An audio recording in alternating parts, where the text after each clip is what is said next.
Alright guys, good morning. Nandito po ulit tayo sa factory. Isang project na naman po ang aking gagawin. So bali okay na po siya.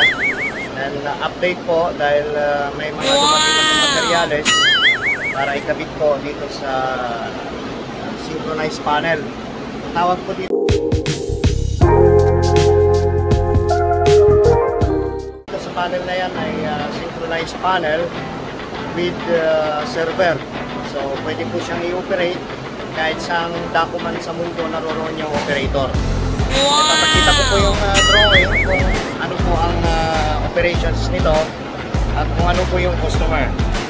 So itong aming project, synchronized panel for Rosa.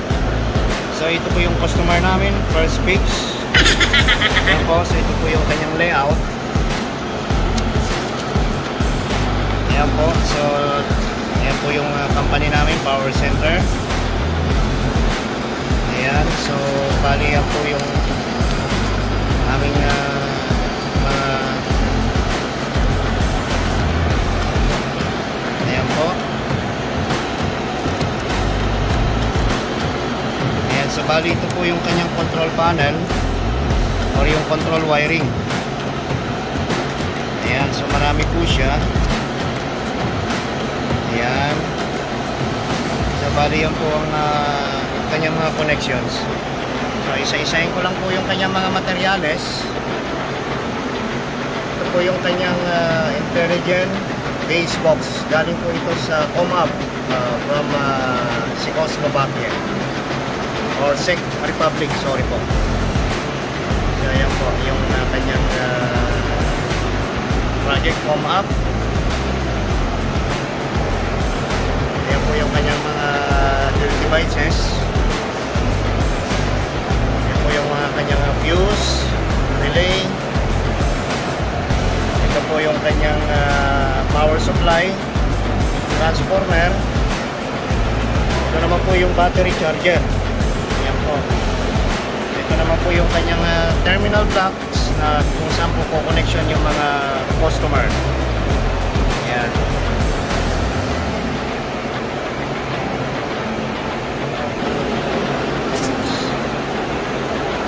So bali ito po yung kanyang mga nandito po sa enclosure na ito. Ito po yung kanyang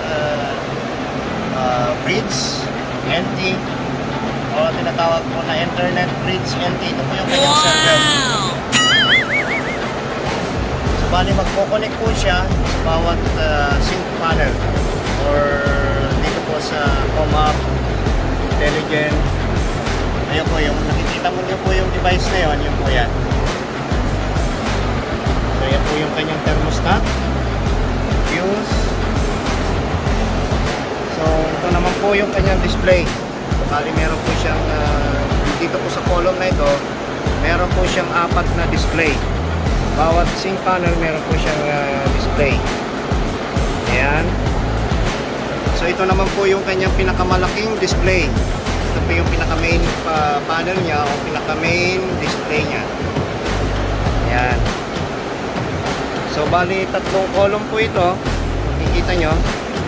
Andito po sa pinaka 3 column, meron po siyang dalawang display with voltmeter and ammeter. And yan po yung kanyang emergency stop. Tsaka off, zero auto selector switch. Meron din po siyang reset.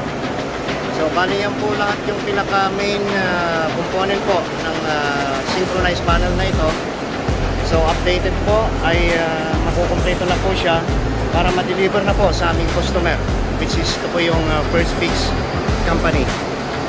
At naka-base po siya sa I think sa Riyadh po at marami po siyang mga projects dito sa Jeddah, especially po sa mga palace. So ayan po. Ayan po yung kabuuan ng panel na ito.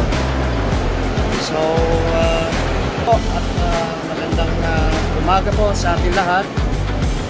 At ito po ay akin nang tatapusin ngayon para ma-deliver na po sa amin. Maraming salamat. Bye bye.